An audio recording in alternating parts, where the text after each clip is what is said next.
पीठे तटे भीमरथ्या वरम पुंडलिकम ददो मुनींद्रे समागत्य तिष्ठत आनंदकंद परब्रह्मलिंगम भजे पांडुरंग। सत्ययुगामध्ये मच्छापासून परशुरामापर्यंत, त्रेतायुगामध्ये अयोध्यानाथ, द्वापार युगामध्ये द्वारकानाथ आणि कलियुगामध्ये पंढरीनाथ। पंढरीनाथ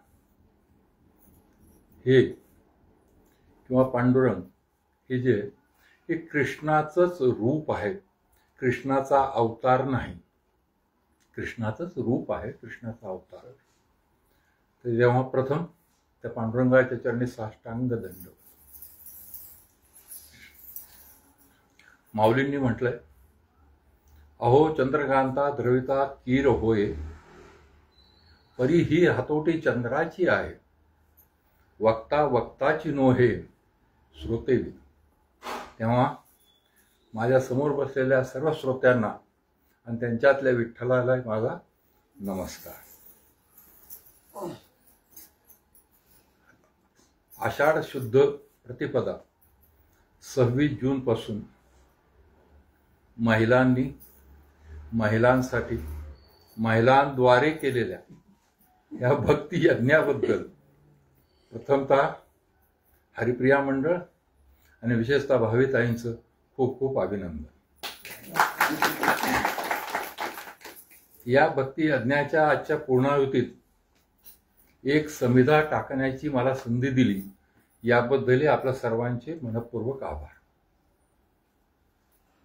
एक गोष्ट मला भावितांना सांगावीशी वाटते की या वर्षीचं गजानन महाराजांच्या प्रगट दिनाची सेवा माझी राहून गेली आणि या वर्षी असा परत चान्स येण्याची शक्यता नव्हती की इथे येऊन काही बोलता येईल, करता येईल, परंतु महाराजांनीच ती संधी।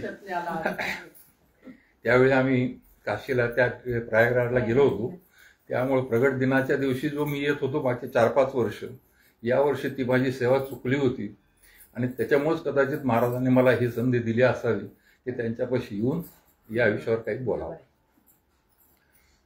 आपला विषय पांडुरंग आणि आषाढी वार। तर सगळ्यात पहिल्यांदा पाहू पांडुरंग काय।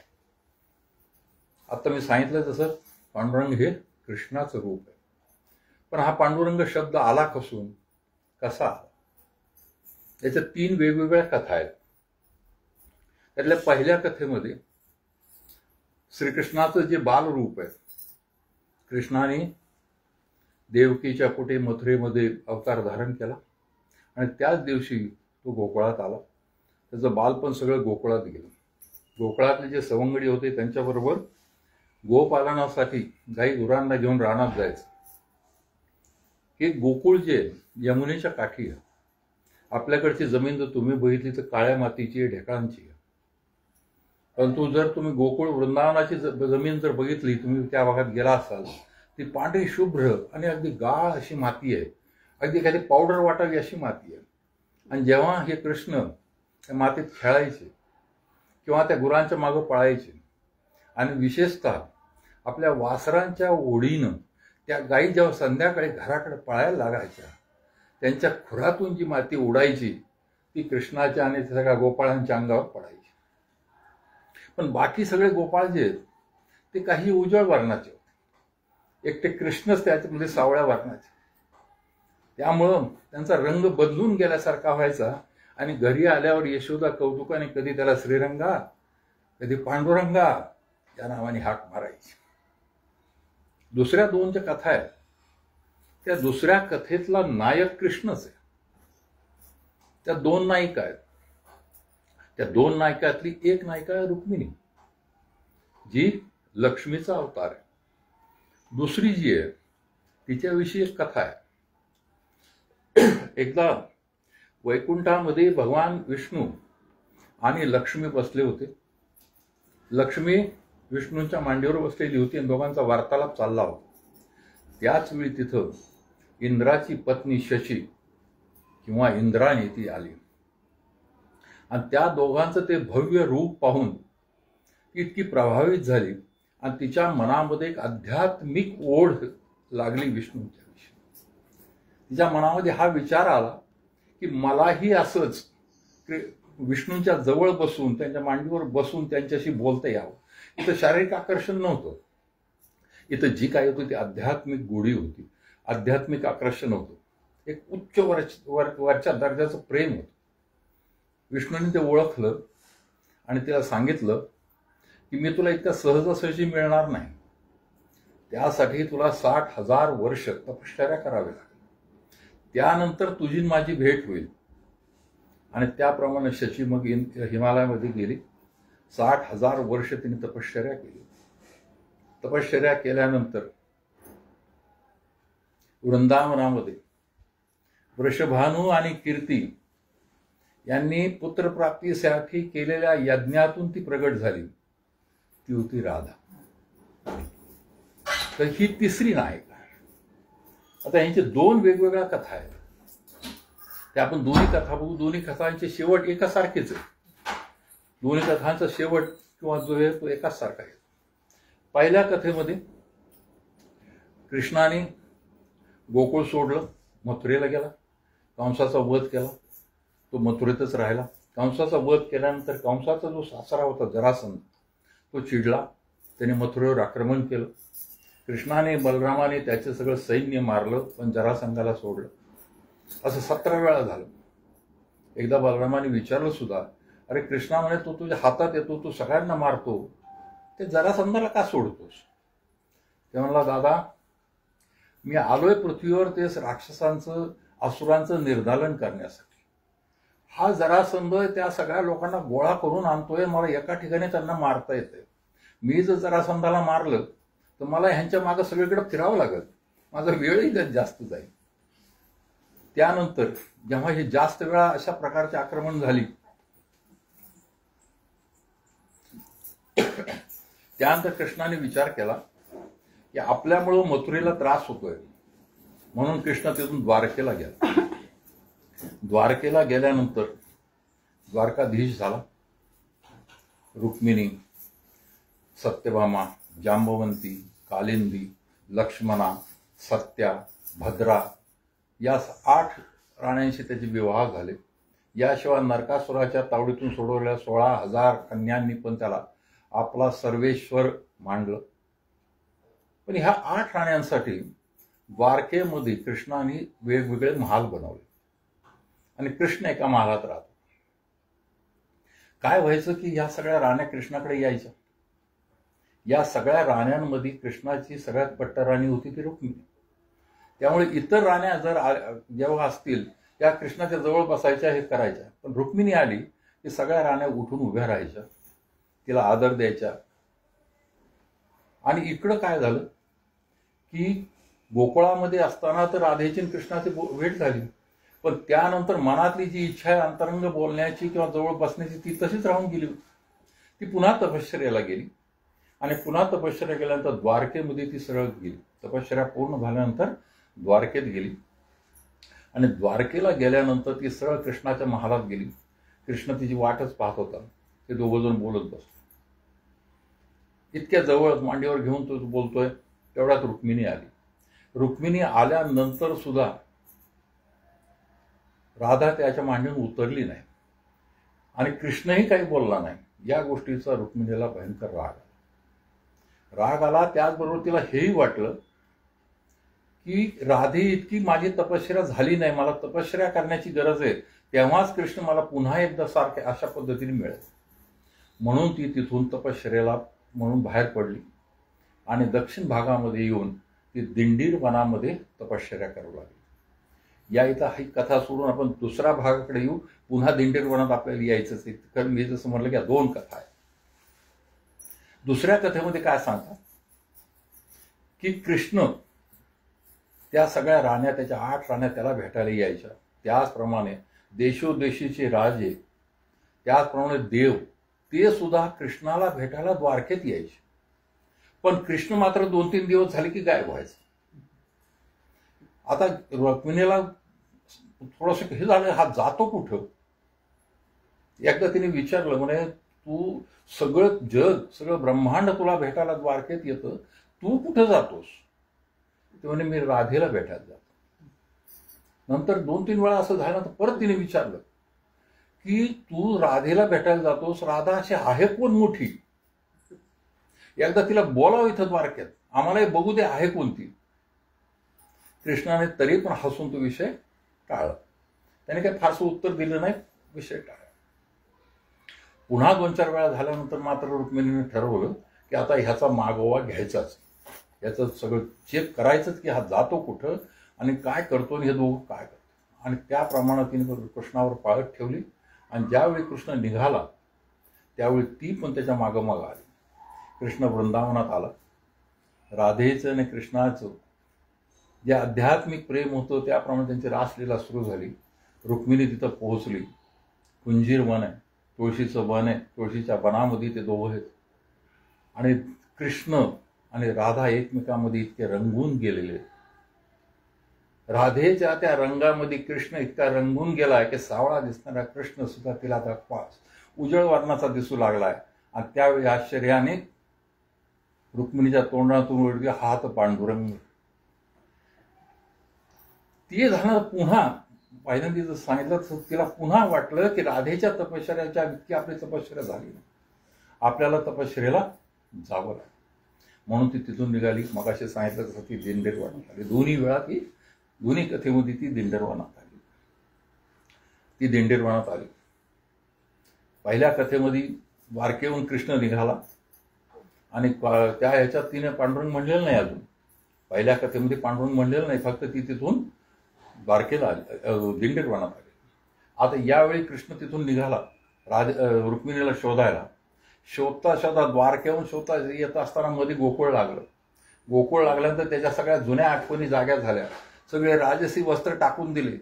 त्या गोपाळांचे जी वस्त्र होते त्या वस्त्रासारखे घातले. कुठला राजमुकुट नाहीये, काही नाहीये अंगावर, आणि फक्त एक धोतर आहे, वर पंचासारखं एक वस्त्र आहे. आणि अशा ह्याच्यामध्ये तो पुन्हा एकदा त्या गोकुळात रंगून गेला. पुन्हा एकदा त्या गोकुळातली माती त्याच्या अंगावर पडेल. तो दिंडीरवनात पोहोचला. दिंडीरवनामध्ये पोहोचल्यानंतर रुक्मिणी समोर जाऊन उभा राहिला. दोन्ही हात ह्याच्यावर ठेवून तो तिला म्हणतोय, प्रिये, तुला माहिती आहे की तुझ्याशिवाय माझा जीव कासावीस होतो, तरी तू मला सोडून अशी का आलीस. रुक्मिणीने ओळखलं तर त्याला, पण तीही त्याची मस्करी करण्याच्या किंवा तीही त्याची हे करण्याच्या ह्याच्यात त्याला म्हणली, अरे पांडुरंगा, तू कोण आहेस, मी तुला ओळखत नाहीस.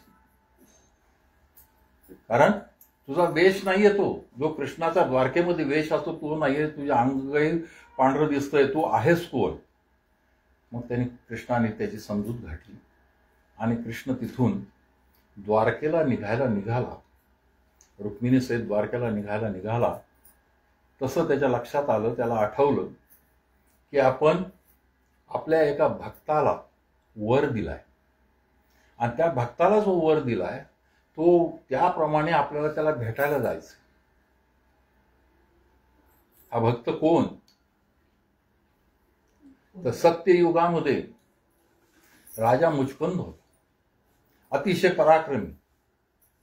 हा पराक्रमी इतका पराक्रमी होता की देव आणि दानवांच्या युद्धामध्ये देव त्याला आपल्या मदतीसाठी बोलून घ्यायचे. आणि त्याप्रमाणे असंख्य वेळा त्यांनी बोलवलं आणि त्यांनी दानवांचा पराभव केला. आणि एकदा इंद्राने त्याला विचारलं, जेव्हा दानवांचा पराभव झाला आणि हा खूप थकला होता, त्याला मुचकुंदाला विचारलं की तुला काय वर पाहिजे सांग.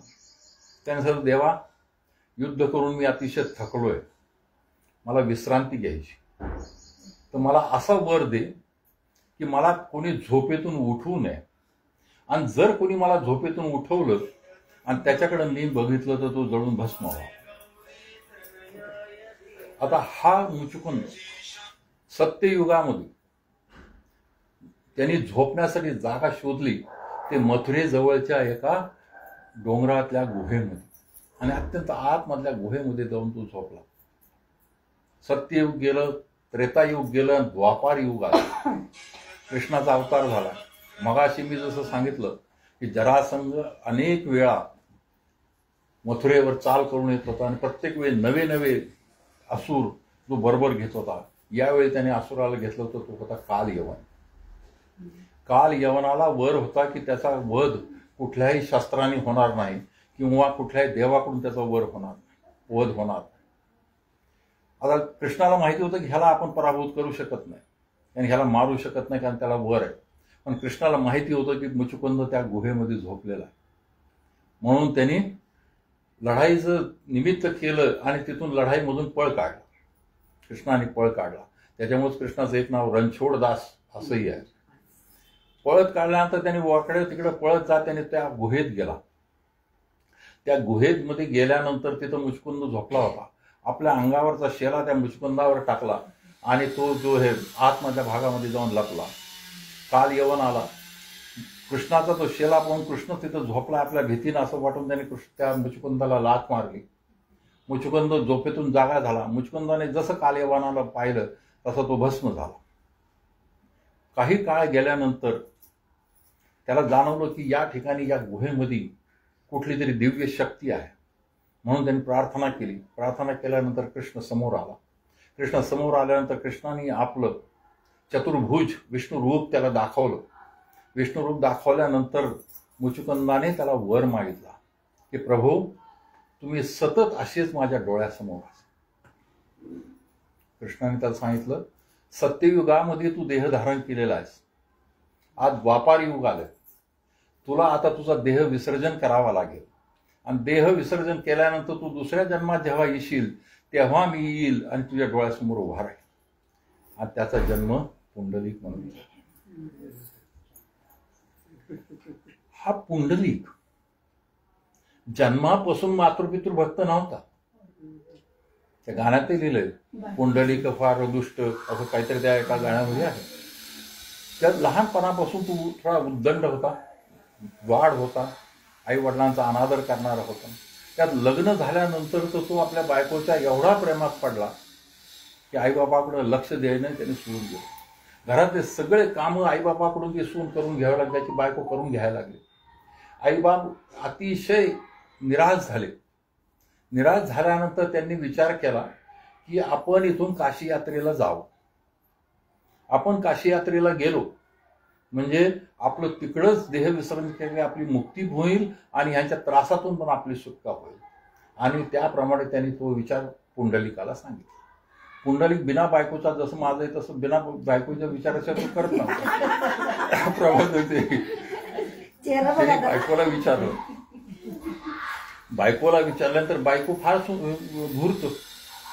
ती म्हणे ह्यांना काशी यात्रा घडल आपल्याला तर घडायची नाही आणि हे जर आपल्या बरोबर असले दोघं तर सामान सुमान व्हायला आपल्याला मदत होईल, कामाला मदत होईल. म्हणून आपण त्यांना म्हणू आम्ही पण तुमच्या बरोबर यात्रेला येऊ. आणि मग ते चौघजण यात्रेला निघाले. चौघजण जे यात्रेला निघाले त्या याच्यामध्ये त्यांनी काय केलं, हे नवरा बायको घोड्यावर बसले, आईबापाला पायी चालवले, सामानाच्या पिशव्या आईबापांजवळ दिल्या. अशा पद्धतीने ती यात्रा निघाली. पूर्वीच्या काळी काही वाहतुकीची साधनं नव्हती. पायी प्रवास दरमजल प्रवास करत जायचं. त्याप्रमाणे एका ठिकाणी एका मुलींचा आश्रम लागला. त्या मुलींचं नाव आहे कुक्कुट मुनी. त्या कुक्कुट मुलींचा आश्रम लागल्यानंतर त्या आश्रमामध्ये थांबले. 2-3 दिवस इथं राहू, थोडं फ्रेश होऊन मग पुढे जाऊ असं ठरवलं. दुसऱ्या दिवशी सकाळी ब्राह्ममुहूर्ती पुंडलिक उठला. आणि पुंडलिक त्या आश्रमात पाहू लागला. तेवढ्या त्या आश्रमाच्या दारातून 3 तरुणी त्याला येताना दिसल्या. त्या तरुणींच्या अंगावर मलिन वस्त्र होती, मळलेली वस्त्र. त्या 3 तरुणी आल्या. त्या आश्रमाची झाडलोट त्यांनी केली. नंतर कुक्कुट मुनींची जी कुटी होती त्या कुटीमध्ये त्या गेल्या. कुक्कुट मुनींचे जे पूजा केली, पाद्य पूजा केली. त्याचं चरणतीर्थ जे होतं ते चरणतीर्थ घेऊन त्यांनी आपल्या अंगावर शिंपडलं आणि ते चरणतीर्थ जसं प्राशन केलं त्यांच्या अंगावरचे जे मलिन वस्त्र होते ते एकदम शुभ्र स्वस्त झाले. त्या 3घी जणी हे झाल्या. मुनींना नमस्कार केला आणि त्या परत निघाल्या. जशा त्या परत निघाल्या पुंडलिकाला समजेना काय झालंय. जशा त्या निघाल्या तसा पुंडलिक मागं गेला. पुंडलिक मागं गेल्यानंतर त्यांनी त्यांना नमस्कार केला आणि हे तरुणींनी तुम्ही कोण आहात आणि तुम्ही कुक्कुट मुनींची पाद्य पूजा करून त्यांचे जसं तीर्थ घेतलं तसे तुमचे वस्त्र जे ते असे धुतल्यासारखे कसे झाले. त्यात मधली जी होती तिने सांगितलं, बाबा रे मी गंगा आहे, ही गोदा आहे, ही यमुना आहे. आम्ही तिघी दररोज आमच्या पाण्यामध्ये असंख्य पापी माणसांची पापं धुतो आणि ते पाप धुतल्यामुळं आम्ही मलिन होतो.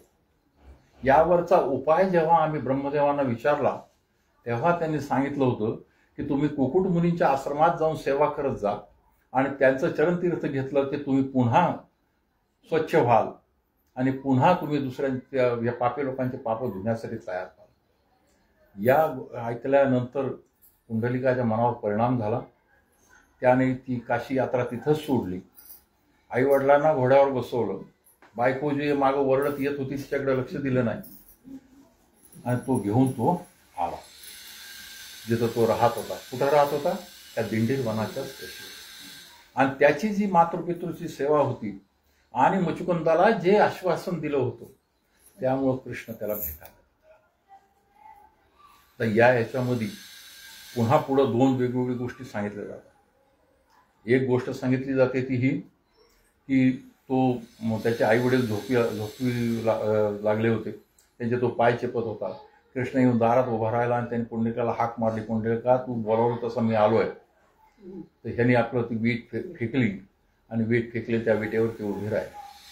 दुसऱ्या कथेमध्ये सांगितलं होतं की त्यावेळी पाऊस येत होता आणि पाऊस येत असल्या कारणानं कृष्णालाही समजेना कुठं उभं राहावं म्हणून त्याने तिथं शेजारची जी वीट होती ती उचलली, ती उभी राहिली. आता रुक्मिणीच्या विषयी सुद्धा एक गोष्ट सांगितली होती की रुक्मिणी आणि पांडुरंग दोघांची तोंड वेगवेगळ्या बाजूला आहे. तर त्याच्यातही ही कथा सांगितली जाते की रुक्मिणीला त्यांनी सांगितलं मी पुंडलिकाला भेटून येतो. हा जसं आपलं होतं किंवा थोडं घ्यायचं येतं, ठीक आहे मी पुढे जाते तू ये, तसं म्हणून ती द्वारकेकडे तोंड करून उभी राहिली. म्हणून म्हणजे आजही तिचं तोंड द्वारकेकडे आहे, त्या बाजूकडे आहे. ही एक कथा.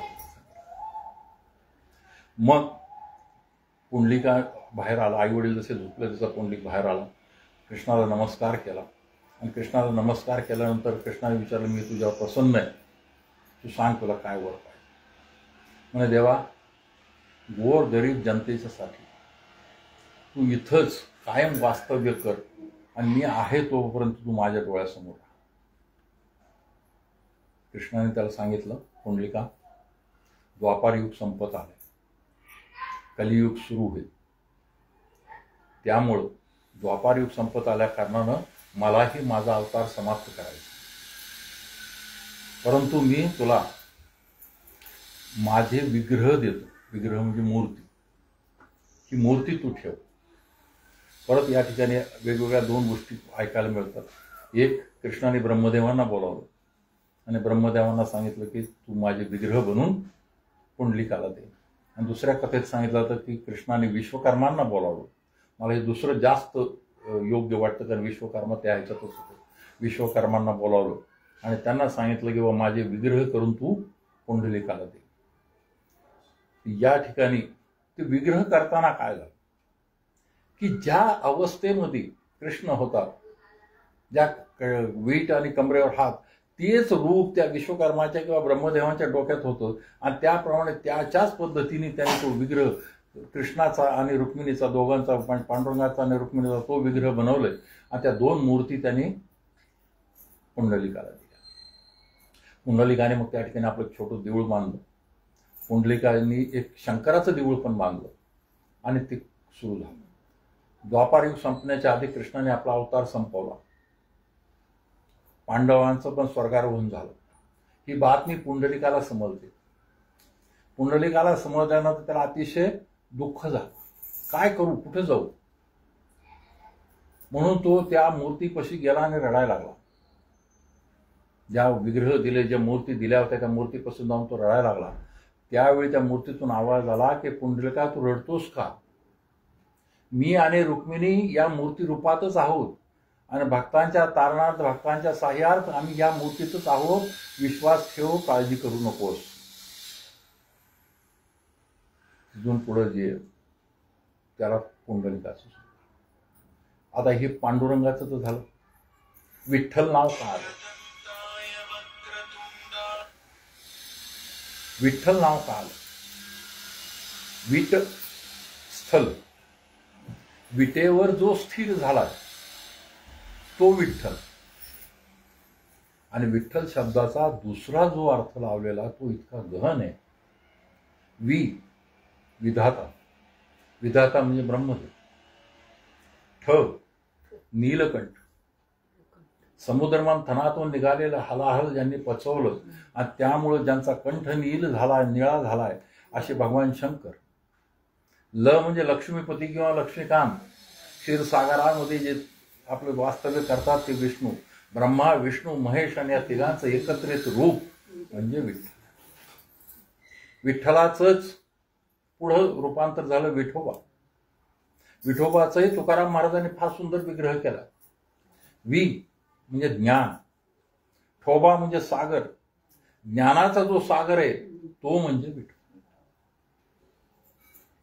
आता प्रश्न पडतो की हा विठोबा, विठ्ठल, पांडुरंग कधीपासून आहे? तर नामदेवांची जर साक्ष घेतली, आधी रचली पंढरी मग वैकुंठ नगरी. जेव्हा नव्हते चराचर तेव्हा होते पंढरपूर.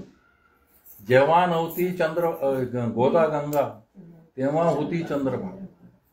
किती लांब गेलं ते. तेव्हा पूर्णपणे हे काहीच नसताना एकटं पंढरपूर होतं असं नामदेव आपल्या अभंगात सांगतात. अजून जे अभंग आहेत त्या याच्यामध्ये एक गोष्ट येते. एक अभंग तुकाराम महाराजांचा फारच मला आवडलेला अभंग. इतक्या सुंदर शब्दात त्यांनी वर्णन केलंय. का रे पुंड्या मातलासी उभे केले विठ्ठलासी. असा कसा रे तू धीट मागे भिरकावली वीट.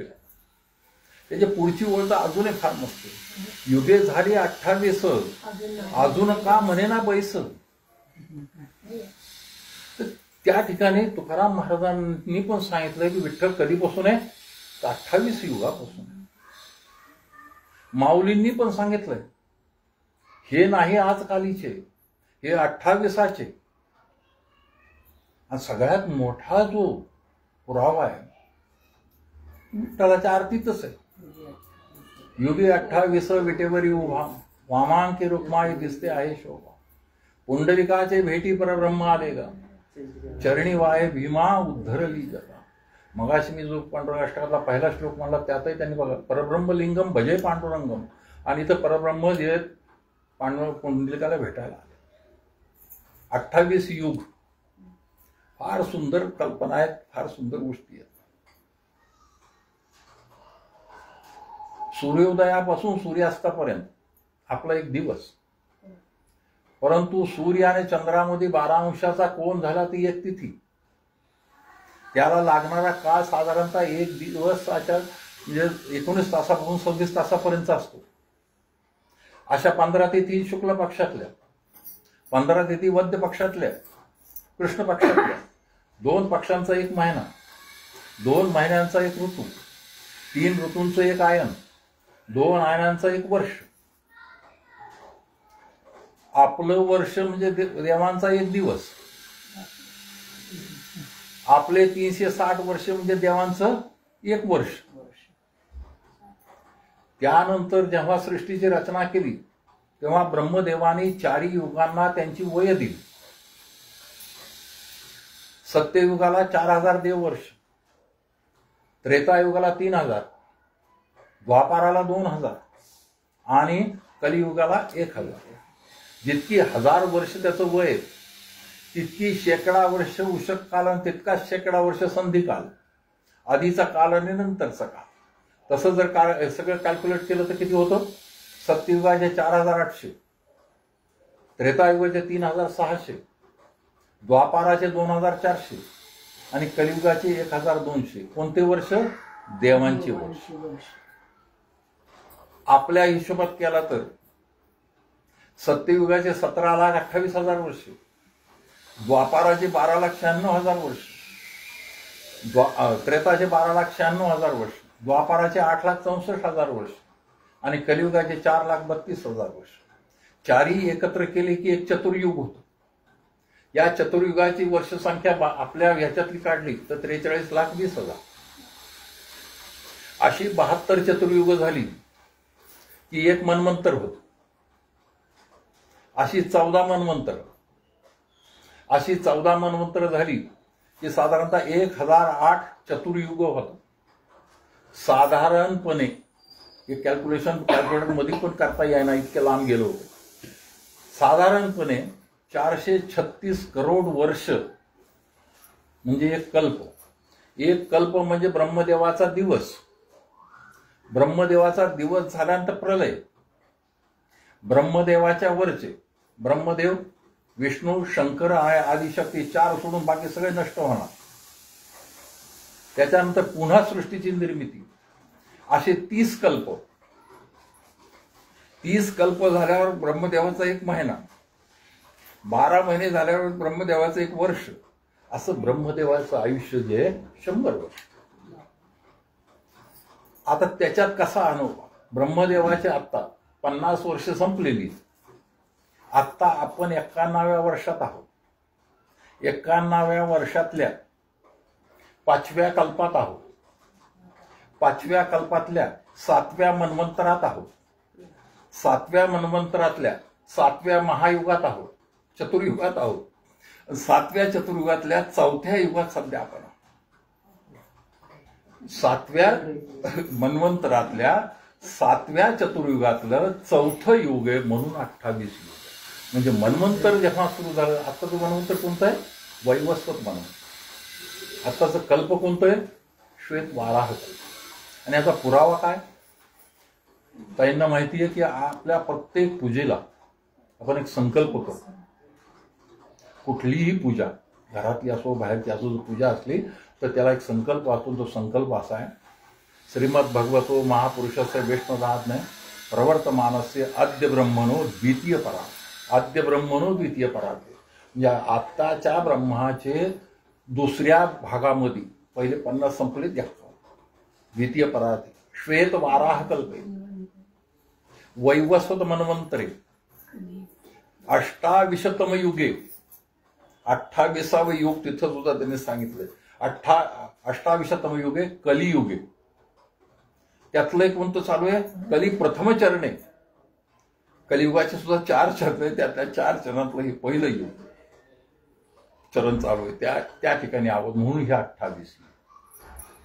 आता त्याचं कॅल्क्युलेशन जेव्हा मी केलं आणि बघितलं की आता हा जे सांप्रत वैवस्वत मन्वंतर चालू आहे आणि ह्या वैवस्वत मंत्रातलं 4थं चतुर्युग चालू आहे, 4थ्या चतुर्युगातलं 4थं युग चालू आहे आणि 4थ्या युगातले 5128 वर्ष झालेली आहेत.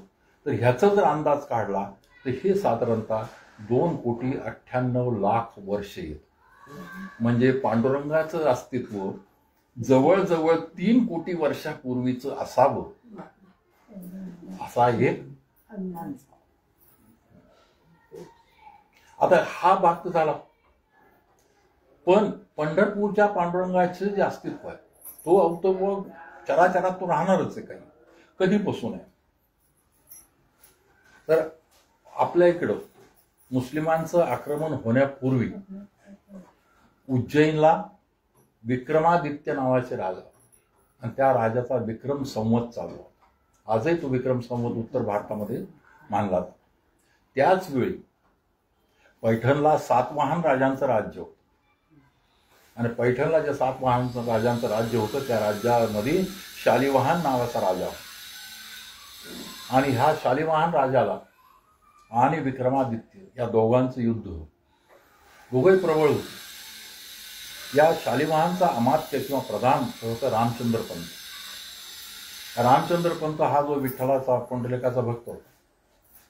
जेव्हा त्याने पाहिलं की शालिवाहनचा जे त्या ह्याच्यामध्ये विजयाचे चान्सेस किंवा ते कमी होत आहेत, त्याने पांडुरंगाची पुंडलिकाची जी आराधना केली आणि त्यानंतर अचानकपणे 4 सरदार 10,000 सैन्य घेऊन त्यांना येऊन मिळाले. आणि त्याच वेळी विक्रमादित्याला पण एक साक्षात्कार झाला की बाबा रे, आता तुझं संमत कमी होईल. दक्षिण भारतामध्ये या पैठणच्या शालिवाहनाचं शक चालणार आहे, तेव्हा तू त्याच्याशी युद्ध करण्याच्याऐवजी तू त्याच्याशी संधी करून सोड. आणि त्याप्रमाणे मग संधी करण्यात आली. आणि त्यानंतर शालिवाहनाने आपला शक सुरू केला. आज आपण 1948 या शकामध्ये आहोत. तो पहिला शक. आणि त्या ह्याच्यामध्ये मिळालेल्या विजयामुळे रामचंद्र पंताने शालिवाहनाची परवानगी घेऊन जे 4 सरदार आले होते त्या 4 सरदारांना ह्या दिंडीर वनाची जागा दिली, त्यांना 4 दिशा नेमून दिल्या आणि त्या ठिकाणी तुम्ही नगरी वसवा आणि त्या ठिकाणी माझा जो आराध्य आहे पांडुरंग त्याचं देऊळ त्या ठिकाणी तुम्ही मोठ्या प्रमाणात उभं करा. तो पहिला पुरावा आपल्याला मिळतो पहिल्या शकामध्ये, म्हणजे इसवी सनाच्या 75-76 वर्ष. त्यावेळी ते पहिल्यांदा देऊळ उभं राहिलं. त्या पुढे गेल्यानंतर 516 इसवी सन 516 मधला एक ताम्रपट मिळतो. त्या ताम्रपटामध्ये पांडुरंगाच्या मंदिरासाठी त्यातल्या पूजा आरतीचा, दिवाबत्तीचा आणि रखरखावाच्या खर्चासाठी एक जमीन त्या देवळाला दान दिल्याचा एक ताम्रपट मिळतो. तो इसवी सन 516. याहून कमीत कमी एक गोष्ट तर लक्षात येते की 28 युगाने ते 2 कोटी ते जरी आपण मागं ठेवलं तरी साधारणतः 75 सालापासून इसवी सन 75-76 सालापासून मंदिर तिथं होतं आणि त्या ठिकाणी लोक जात होते, ही गोष्ट आपल्याला लक्षात येते. त्याच्या पुढं मंदिराचा जे जीर्णोद्धार झाला तो राजा हर्षवर्धननं केला.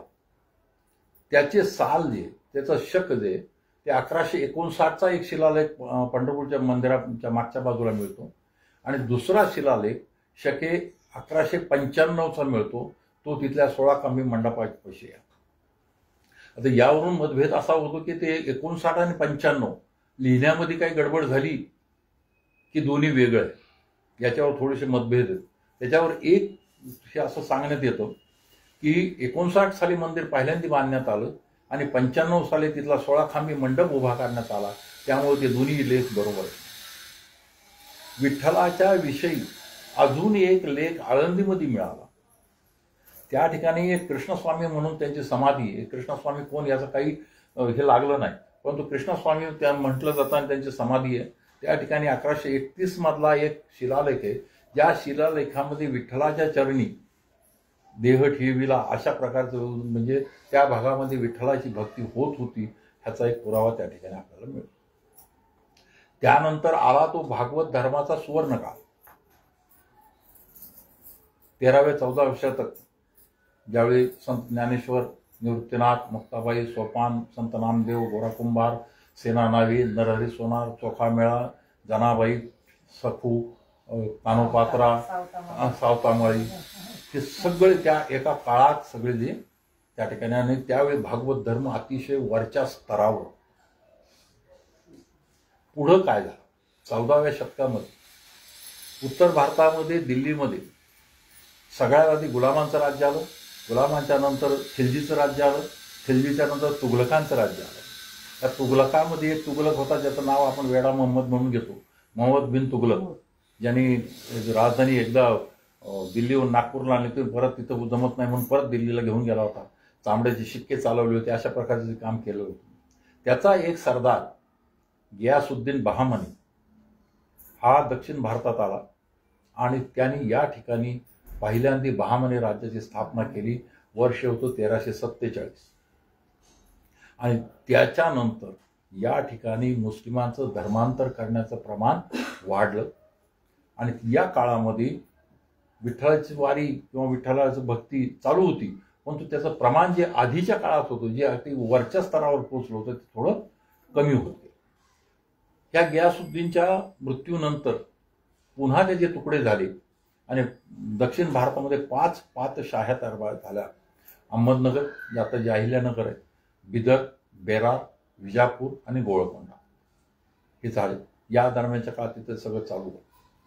दक्षिण भारतात त्यावेळी सुद्धा चोल, पांडियन, यादव असे काही राजे होते. पुढच्या भागामध्ये गेल्यानंतर, त्याच्या पुढे गेल्यानंतरची अवस्था जी आहे ती आहे पांडुरंगाचं पुन्हा पंढरपूरला येणं. ती कथा सुद्धा अतिशय सुंदर आहे.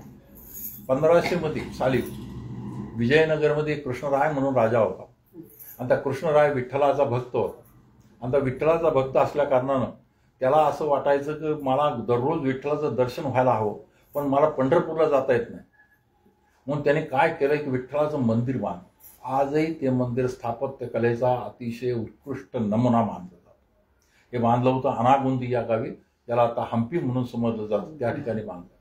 रथाच्या आकाराचं ते विठ्ठलाचं मंदिर बांधलं सैन्य घेऊन तो पंढरपूरला आला आणि पंढरपूरला आल्यानंतर पंढरपूरहून ती विठ्ठलाची मूर्ती घेऊन त्यांनी तिकडं स्थापन केली. इकडं भक्तांमध्ये हल्लकल्लोळ झाला. कोणाला सांगायचं, काय करायचं? ते गेले पैठणला. पैठणला एक भक्तराज होते, संत भानुदास. त्या भानुदासाने त्यांनी विनंती केली की विठ्ठल फक्त तुमचंच ऐकू शकेल, तेव्हा तुम्ही कसंही करून विठ्ठलाला परत पंढरपूरला आणा. मजल दर मजल करीत भानुदास जे अनागोंदीला निघाले. तिथून पुढं पुन्हा 2 कथा वेगवेगळ्या ऐकायला मिळाल्या. पहिल्या कथेमध्ये राजाने विठ्ठलाची स्थापना केली.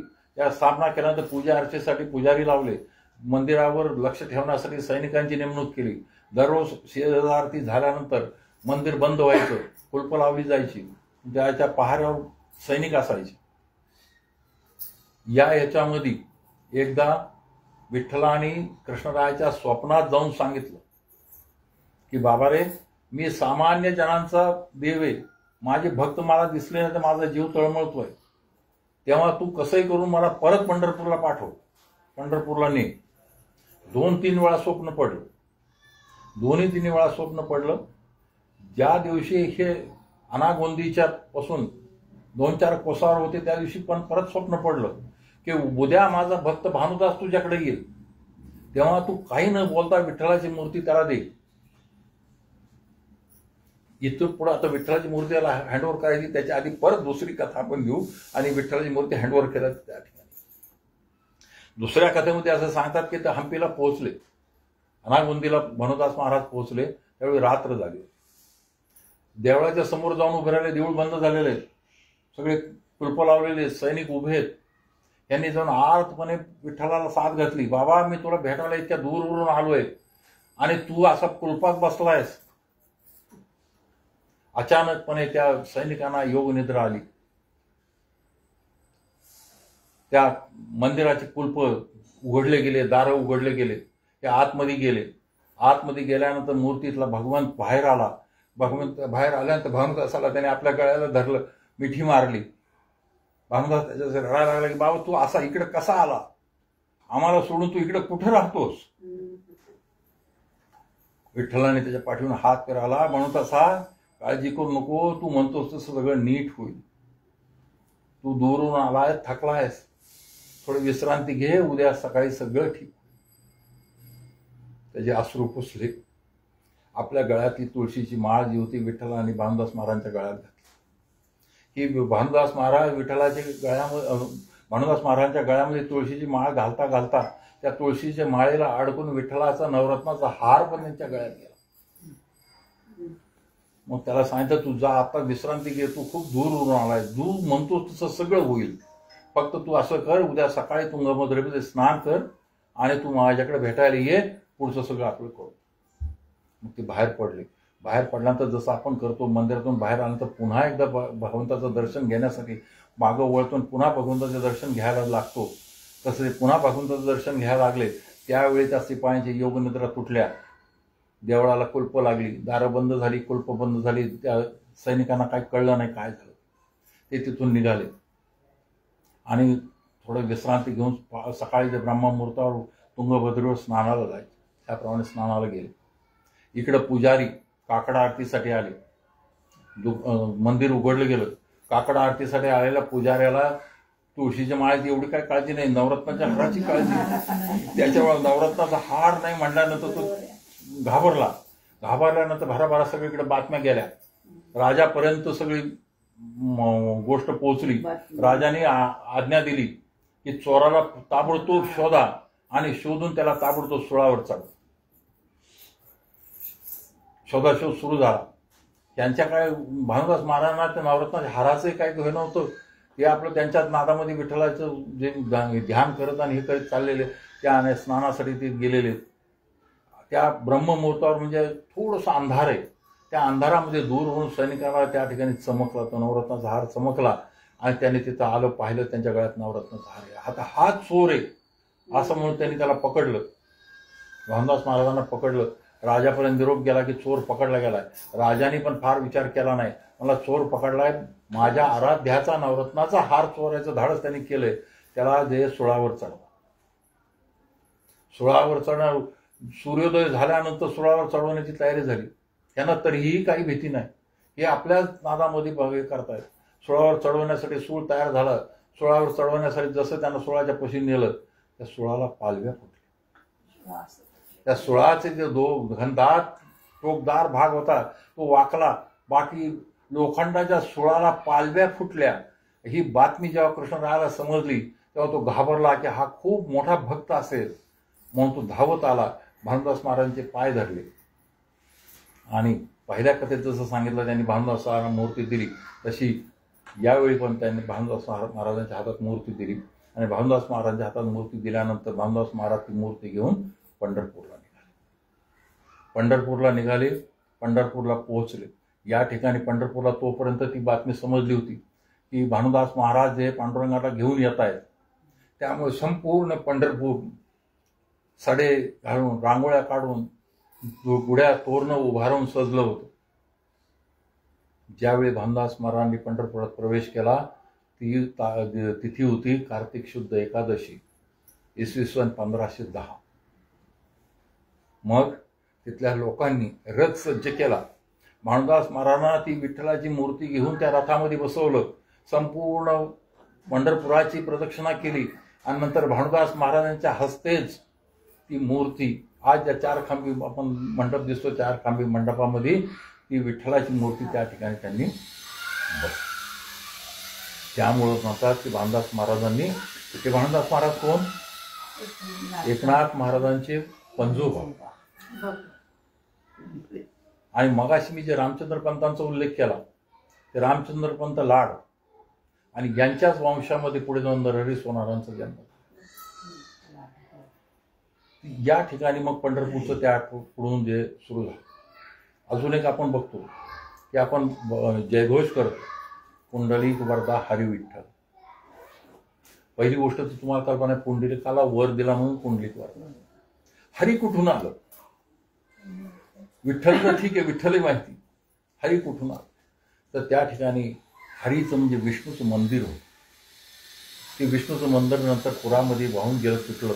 आजही त्या ठिकाणी तो चौथरा जागा शिल्लक आहे आणि त्या चौथऱ्याला भक्त चौफाळा म्हणतात.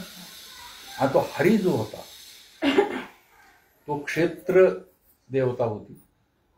विठ्ठल जी तीर्थदेवता आहे, त्यामुळे त्या तिघांचं एकत्र करून तीर्थदेवता आणि क्षेत्रदेवता आणि पुंडलिकाचा त्या सगळ्यांचा एकत्र जयघोष म्हणून पुंडलिक वरदा हरी विठ्ठल अशा प्रकारे. आता पुढचा जो भाग होता आपला आता आषाढी वारी.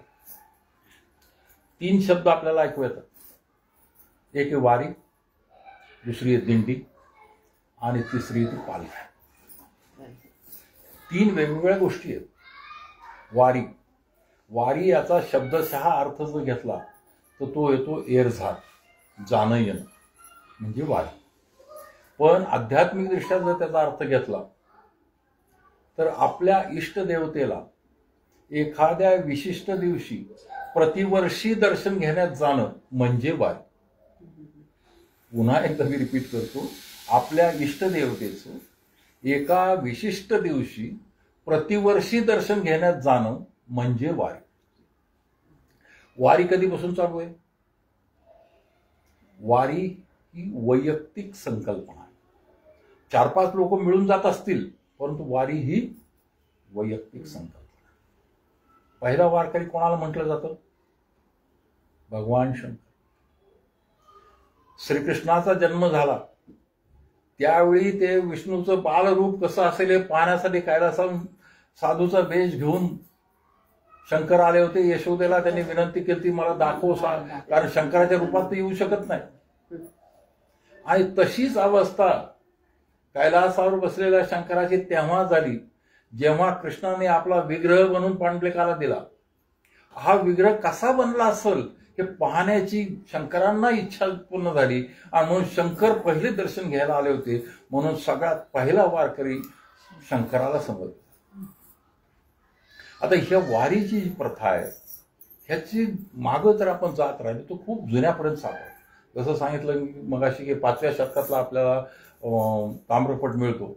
या ताम्रपट तेव्हाच दिलाय की जेव्हा त्या मंदिरामध्ये अनेक लोक येत आहेत त्याच वेळी त्या मंदिरासाठी काही दान करण्याची त्या माणसाला इच्छा झाली. म्हणजे 5व्या शतकापासून तरी कमीत कमी लोक येत असतात. ज्ञानेश्वर महाराजांचे वडील विठ्ठलपंत हे दरवर्षी वारी करत होते. ज्ञानेश्वर महाराजांचे आजोबा आईचे वडील सिद्धोपंत यांची नियमित वारी पंढरपूरला होत होती. आणि या दोघांची भेट विठ्ठलपंतांची सिद्धोपंतांची या वारीतून विठ्ठल प्रेमातूनच झालेली. त्यामुळे त्याच्या वेळी पण ती चालू होती.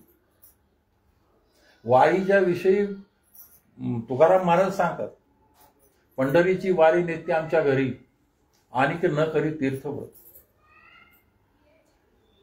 ह्यांच्या तुकाराम महाराजांच्या आधीच्या 7 पिढ्या वारी करत होत्या याचा पूर्णपणे दस्तावेज मिळतो.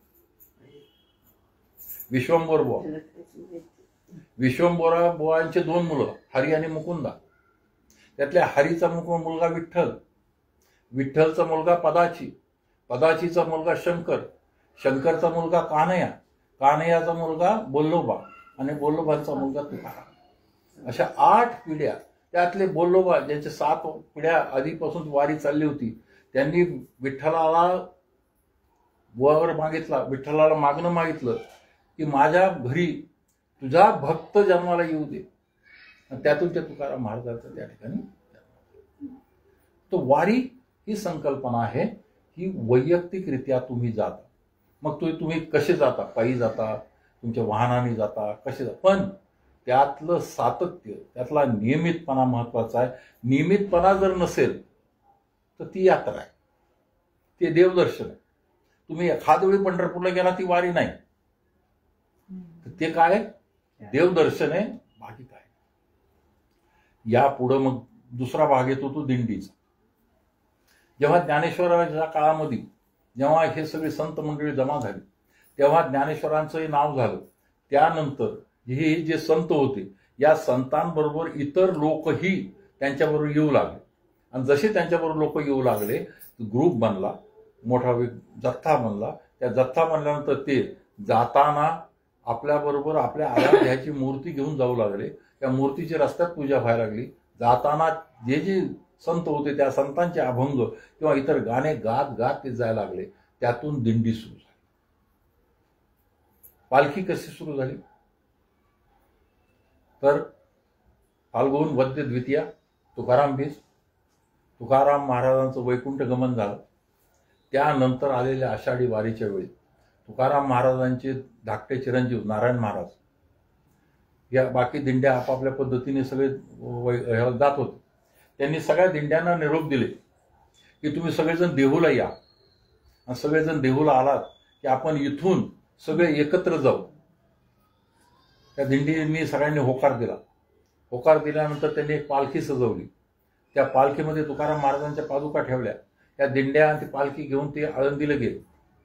आळंदीला गेल्यानंतर आळंदीला त्या ठिकाणी ज्ञानेश्वर महाराजांची पादुका त्यात ठेवल्या आणि तिथून ती वाजत गाजत सुरू झाली. ती पालखीची सुरुवात. मग त्या काही वर्ष गेल्यानंतर दोन्ही ह्याच्यामध्ये काही मतभेद झाले. तुकाराम महाराजांची पालखी देहून निघायला लागली, ज्ञानेश्वरांची ते पैठणहून आळंदीहून निघायला लागली.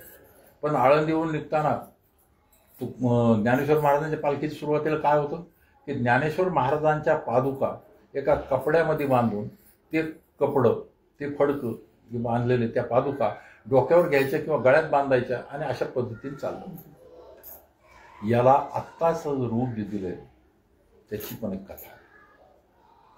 सातारा जिल्ह्यात एक आरफळ म्हणून गाव आहे.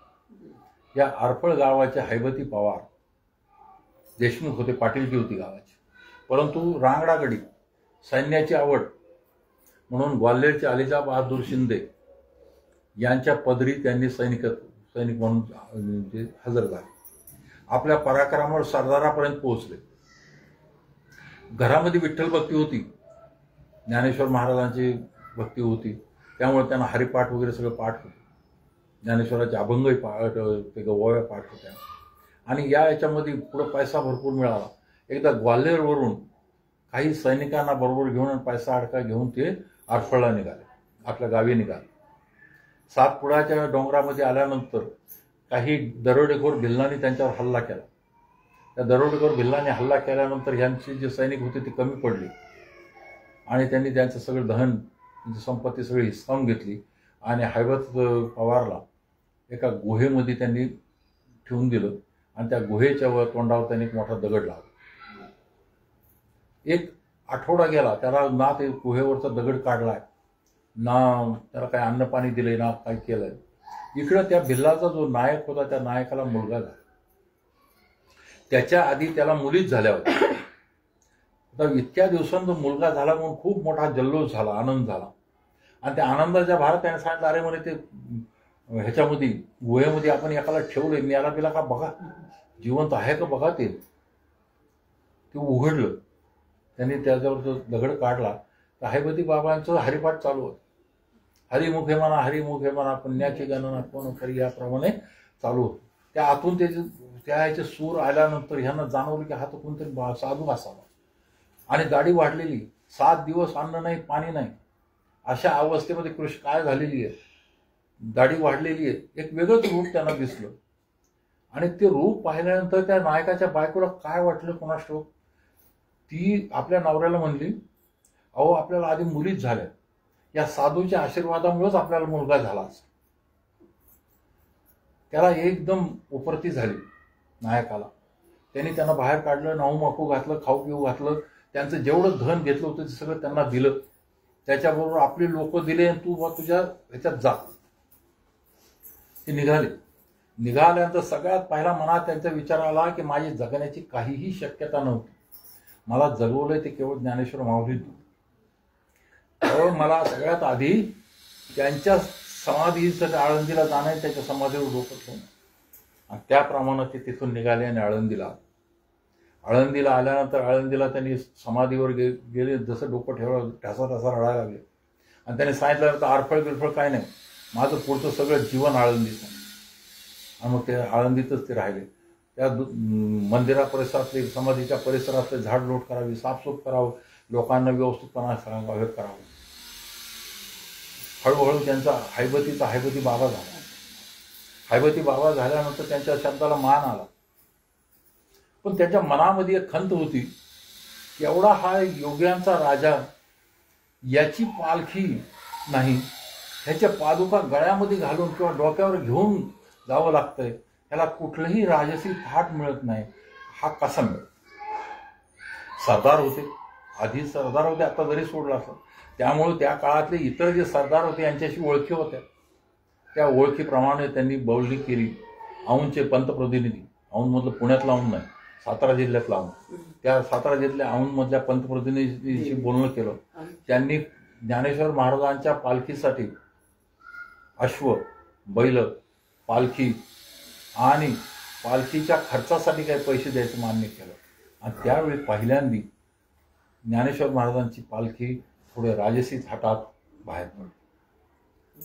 परंतु हा मनुष्य जो आहे तो सैनिक होता, त्यामुळं त्यांनी पालखीला एक शिस्त आणली. म्हणजे पहिल्यांदा काय व्हायचं की काही असं प्रोग्राम वगैरे काय नाही. आता सप्तमीला निघायचं, अष्टमीला निघायचं, नवमीला निघायचं, त्याप्रमाणे निघायचं. मग ते अंतर बघून भराभर चालायचं, कमी चालायचं, काय करायचं त्या हिशोबाने होतं. पण यांनी त्या निघण्याची तिथी ठरवली, मुक्कामाच्या जागा ठरवल्या, कुठं कुठं थांबायचं, मग कशी कशी व्यवस्था करायची, मग कोणाकोणाला ती जबाबदारी द्यायची, या सगळ्या गोष्टीचे करून हैबती बाबांनी त्या ह्याच्यामध्ये एक सुसूत्रता आणली. आता दिंडी काय, दिंडी ही एक विशिष्ट माणसाच्या अधिकारात असते. दिंडीचा मालक त्याला म्हटलं जातं. तो महाराज असू शकतो किंवा तिथला कोणी मनुष्य असू शकतो. तो दिंडीचा प्रमुख. बऱ्याच वेळा दिंडीला त्या प्रमुखाचं नाव दिलेलं असतं किंवा त्या गावाचं नाव दिलेलं असतं. या दिंडीच्या या प्रमुखाच्या किंवा महाराजाच्या मदतीसाठी एक कमिटी असते. ही कमिटीमध्ये वेगवेगळ्या प्रकारचे लोक असतात, ज्यामध्ये दिंडीच्या प्रवासामध्ये ज्या ज्या प्रॉब्लेम्स असतील किंवा जे जे कार्य करायचं असतं त्या कार्याचं सगळं या ठिकाणी विभागणी केलेली असते. दिंडीमध्ये झेंडेकरी, त्यानंतर टाळकरी, दिंडीमध्ये एक विना, एक पखवाज, त्यानंतर ज्यांच्याकडे पखवाज नाही, विना नाही, टाळ नाही किंवा झेंडा नाही ते वारकरी पायी चालणार. ज्या महिला आहेत त्या महिलांमध्ये पण याचप्रमाणे काहींच्या डोक्यावर तुळशीचे वृंदावन असतील आणि काही पायी असतील, त्या सगळ्या वारकरी. आणि शेवटचा भाग येतो तो सेवेकरी. सेवेकरी नावाचा एक जथ्था प्रत्येक दिंडीबरोबर असतो. या सेवेकरीमध्ये दोन प्रकार आहेत. एक सेवेकरी आहे जो ऐच्छिक आहे, स्वतःहून सेवा देण्यासाठी येतो, तो पैसा बिसा काही घेत नाही. आणि दुसरे दिंडी आपल्या कामासाठी काही लोकांना त्या ठिकाणी पैसा देऊन, पगार देऊन बरोबर घेते. असे दोन प्रकारचे सेवेकरी त्याच्यामध्ये असतात. तर हे पालखीचं जे नियोजन कसं होतं, आता पालख्या निघतात कोणत्या कोणत्या? ज्ञानेश्वर महाराज, तुकाराम महाराज, निवृत्तीनाथ, सोपान काका, मुक्ताबाई, एकनाथ महाराज, त्यानंतर गजानन महाराजांची काही वर्षापूर्वी सुरू झाली. अशा प्रकारच्या काही पालख्या निघतात. या सगळ्या पालख्यांचं नियोजन कसं होतं ते एक उदाहरण फक्त मी तुम्हाला तुकाराम महाराजांचं उदाहरण देतो. तुकाराम महाराजांच्या पालखीचं नियोजन कशा प्रकारे होतं तर तुकाराम बीजेचा सोहळा होतो आणि त्यानंतर फाल्गुन मध्य तृतीयेला पहिली मीटिंग होती. या पहिल्या मीटिंगला देवस्थान कमिटीचे सगळे सदस्य आणि जेवढ्या दिंड्या आहेत त्या सगळ्या दिंड्यांचे प्रमुख किंवा दिंड्यांचे एक एक प्रतिनिधी यांची मीटिंग होती.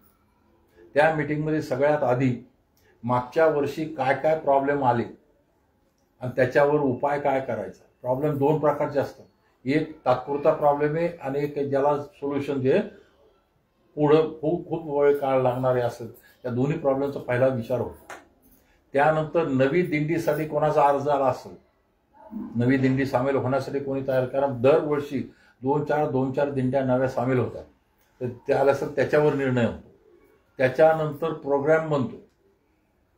प्रोग्राममध्ये आता बघा, तुकाराम महाराजांची पालखी ज्येष्ठ वद्य सप्तमीला निघणार आणि ज्ञानेश्वर महाराजांची ज्येष्ठ वद्य अष्टमीला निघणार हे फिक्स आहे. त्याचप्रमाणे या पालख्या आषाढ शुद्ध दशमीला वाखारीला पोहोचणार हे सुद्धा फिक्स आहे. परंतु याच्यामध्ये कधी तिथींचा क्षय होतो, कधी तिथींची वृद्धी होती, त्यामुळे मधले दिवस कमी जास्त होतात. त्यानुसार पुढचा प्रोग्राम सगळा ठरवला जातो. त्यानंतर कोठी हा पालखीचा फार मोठा भाग आहे. त्या कोठीची सगळी व्यवस्था ठरवली जाते आणि हे सगळं ठरवल्यानंतर त्या पुढं सगळ्या गोष्टी पुढं आपल्या चालत राहतात. आणि हे झाल्यानंतर मग त्या दिंड्यांना क्रमांक दिले जातात. जे पहिल्यापासून दिंड्या आहेत त्यांचे क्रमांक फिक्स आहेत. दिंड्यांना क्रमांक फक्त कोणाला दिले जातात? ज्या नव्या दिंड्या आलेल्या आहेत त्यांना दिले जातात. या दिंड्यांचं सुद्धा दोन भाग आहेत. पहिला भाग आहे त्या दिंड्या ज्या रथाच्या पुढे चालणार आहेत आणि दुसऱ्या दिंड्या ज्या रथाच्या मागे चालणार आहेत. रथाच्या पुढे चालणाऱ्या दिंड्या ह्या मानाच्या दिंड्या आहेत. रथाच्या मागे चालणाऱ्या दिंड्या, मानाच्या दिंड्या म्हणजे जे अगदी पहिल्यापासून होत्या त्या दिंड्या रथाच्या पुढे चालतात आणि दुसऱ्या दिंड्या रथाच्या मागे चालतात. रथाच्या पुढे चालणाऱ्या दिंड्यांचे क्रमांक उतरत्या क्रमाने असतात. मी साधारणतः आता ज्ञानेश्वर महाराजांच्या पुढे चालणाऱ्या 27 दिंड्या आहेत, 27 मानाच्या दिंड्या आहेत. तर 1 पासून सुरुवात नाही होणार. 27, 26, 25, 24 असं करत रथापाशी येणाऱ्या दिंडीचा क्रमांक 1 असतो. या दिंड्यांच्या पुढं नगारखाना असतो. त्या नगारखाना त्यामध्ये चौघडा आहे, सनई आहे, ते वाजत एका बैलगाडीवर तो चौघडा नगारखाना असतो आणि तो सगळ्यांना हे सूचना देतो की पालखी मागं येते. रथाच्या मागच्या दिंड्या मात्र 1 पासून उलट्या क्रमाने असतात, उतरत्या क्रमाने असतात. आणि त्यामध्ये जी दिंडी मानाची नाहीये परंतु सगळ्यात आधी तिला 1 क्रमांक दिलेला आहे आणि नंतर त्या मागच्या दिंड्या त्या पायनं चालतात. दिंड्यांची रचना सुद्धा अशा पद्धतीने केलेली आहे की दिंड्यांच्या सुरुवातीला झेंडेकरी असतील, त्याचप्रमाणे त्या दिंडीचा क्रमांक घेतलेला जी लाकडी पट्टी आणि त्याच्यावर तो दिंडीचा क्रमांक रथाच्या पुढं रथाच्या मागं ते लिहिलं, तो मनुष्य पुढच्या बाजूला असेल. त्याचप्रमाणे ज्यांनी पांढरे कपडे घातले नाहीत परंतु जे त्या दिंडीमध्ये रजिस्टर केलेले आहेत ते लोक सगळे पुढे चालतील. याचा हेतू हा आहे की पुढची दिंडी संपली, मागची दिंडी सुरू होतीये, दुसरी दिंडी सुरू होतीये हे समजावं म्हणून ही रचना आहे. त्यानंतर मधल्या ह्याच्यामध्ये टाळकरी 2 बाजूला, मध्ये विनाधारक आणि पखवाज वाजक, त्याच्या मागं महिला आणि त्याच्या मागं राहिलेले जे वारकरी ते चालतात. त्याचं दुसरी दिंडी परत सुरू होते. या पद्धतीने सगळं ती कारवाई त्याची चालते. त्या दिंडीमध्ये पालखीमध्ये पाळायचे जे नियम आहेत त्या पाळायच्या नियमामध्ये सगळ्यात पहिला नियम असा आहे की कुठल्याही दिंडीने कुठल्याही परिस्थितीमध्ये आपल्या पुढच्या दिंडीला बायपास करून पुढे जायचं नाही. त्यांनी आपला क्रमांक सोडायचा नाही.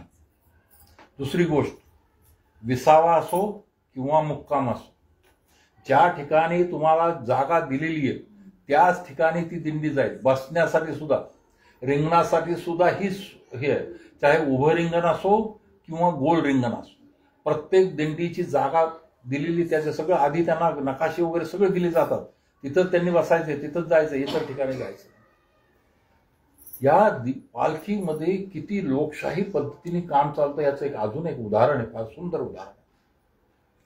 त्यामध्ये समजा एखाद्या दिंडीला काही प्रॉब्लेम आला, दररोज संध्याकाळी समाज आरती होणार. समाज आरती म्हणजे एक प्रकारची सेज आरती. सगळ्यात शेवटी पालखी आरती होणार. आरती झाल्यानंतर भजन होणार आणि भजन झाल्यानंतर डिस्बर्स होणार, सगळे होणार. परंतु ज्या दिंडीला प्रॉब्लेम असेल तो भजन झाल्यानंतर चोपदारांनी त्याचा चोप वर उभा करून भजन थांबवण्याचा इशारा केल्यानंतर सुद्धा ती दिंडी आपले टाळ त्या पहिल्या भजनाच्या पद्धतीनंच वाजवत राहील. भजन म्हणणार नाही, फक्त टाळ वाजवत राहील. काही क्षणाचा हे दिल्यानंतर चोपदार जेव्हा दुसऱ्यांदा दंड वर करेल तेव्हा ते टाळ थांबवतील. तेव्हा त्यांना कळतं की ह्या दिंडीला काहीतरी प्रॉब्लेम आहे. मग त्या दिंडीचा जो मालक किंवा प्रतिनिधी तो उभा राहून येऊन त्याचा प्रॉब्लेम सांगतो. तो प्रॉब्लेम जर तिथंच सॉल्व्ह होण्यासारखा असला तर ताबडतोब तिथंच सॉल्व्ह केला जातो. जर तो प्रॉब्लेम इतर दिंडीशी कन्सल्ट करून करायचा असेल तर सगळ्या दिंडीच्या चालकांची मीटिंग होती आणि त्याच्यातून तो प्रॉब्लेम सॉल्व्ह केला जातो. त्यामुळे कधीही दोन दिंड्यामध्ये भांडणं झाल्याचं, दोन दिंड्यामध्ये कशा प्रकारचे मतभेद झाल्याचं तुम्हाला कधीही दिसणार नाही. या लोकांना ओढ काय आणि लोकांच्या मनामध्ये ह्या गोष्टीची पांडुरंगाविषयी वेगळी आस्था काय, काही काही गोष्टीवर इतक्या अद्भुत वाटतात. आत्ताच म्हणजे हे फार जुनं किंवा हा चमत्कार अमकं तमकं असं काही नाही, मागच्याच वर्षीचं उदाहरण. एक डॉक्टर देवधर म्हणून, आणि हे डॉक्टर देवधर दरवर्षी वारी करतात. पण ह्यांची वारी वेगळी. यांची वारी कशी की ते त्यांच्या ठराविक ज्ञानेश्वर माऊलींच्या पालखीबरोबर जातात, त्यातल्या एका दिंडीबरोबर जातात. जाताना आपल्याबरोबर ते औषधं घेऊन जातात, इंजेक्शन घेऊन जातात. घेऊन गेल्यानंतर रस्त्यात कुणी आजारी पडला तर त्याला ते औषध पाणी करतात, एक पैसाही घेत नाही. त्यांचं वारी वर्षानुवर्ष चालू आहे. या मागच्या वर्षी काय झालं की एका मुक्कामाला ते पोहोचत असताना त्यांची चप्पल तुटली.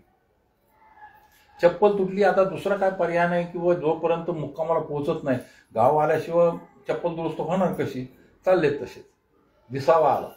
विसावा 3 विसावे. पहिला विसावा नाश्त्याचा, दुसरा विसावा दुपारच्या जेवणाचा, तिसरा विसावा दुपारच्या चहाचा. त्यावेळी विसाव्याला पोहोचलो आणि हे आपलं आता चप्पल तुटली त्यामुळे पाय फरफडत फरफडत चालले. तेवढ्यात त्यांना आवाज आला, माऊली चप्पल तुटली वाटतं. हा ना म्हणे तुटली. आता काय करणार? काय करणार म्हणे, मुक्कामाला गेलो करतो दुरुस्त. हा ना म्हणलं, इकडे मी देतो करून दुरुस्त. आम्ही तू? हा म्हणे मी वारीत काम करतो म्हणे. हा ना. त्यांनी चप्पल दिली. त्या माणसाने आपल्या जवळची पेटी उघडली. ती त्यातले 6 हातारं काढले, चप्पल दुरुस्त केली. त्यांना दिली. डॉक्टरांनी विचारलं, बाबा किती पैसे झाले? आम्हाला वारीत पैसे असतात काय? तर तो म्हणला, डॉक्टर म्हणे, अरे असं कसं, तुझा तर हा व्यवसाय आहे, तर काहीतरी घ्यावं लागेल. ते म्हणे, तुम्ही मला काय देऊच इच्छिता का? हा. मग तुम्ही माझं एक म्हणणं मानाल का? म्हणे सांग काय? म्हणे नाही, तुम्ही माझ्यासाठी पांडुरंगाकडे मागणं मागाल का? म्हणे सांगा म्हणे, काय मागू तुझ्यासाठी? त्या माणसाने काय म्हणावं? नाही माऊली, पांडुरंगाला म्हणावं, या वर्षी तर, या जन्मी तर नाही, पुढच्या जन्मी मला पाय द्या, मी पायी वारी तुमची करेन. त्याला पाय नव्हते. वारी नित्यनेमाने करतोय ते, एका फट्ट्याला खाली चाकं लावले तर त्या चाकावर बसून त्याच्याबरोबर आपली ते दोपटे घेऊन तो वारी करतो. हे जे प्रसंग आहे हे दाखवतात की आपलं किती विठ्ठलावर त्यांची किती भक्ती आहे, विठ्ठलावर त्यांची किती. आता आपण पाहिलं पालख्यात पोहोचल्या वाखारीला. वाखारीला पालख्या पोहोचल्यानंतर पुढं काय होतं?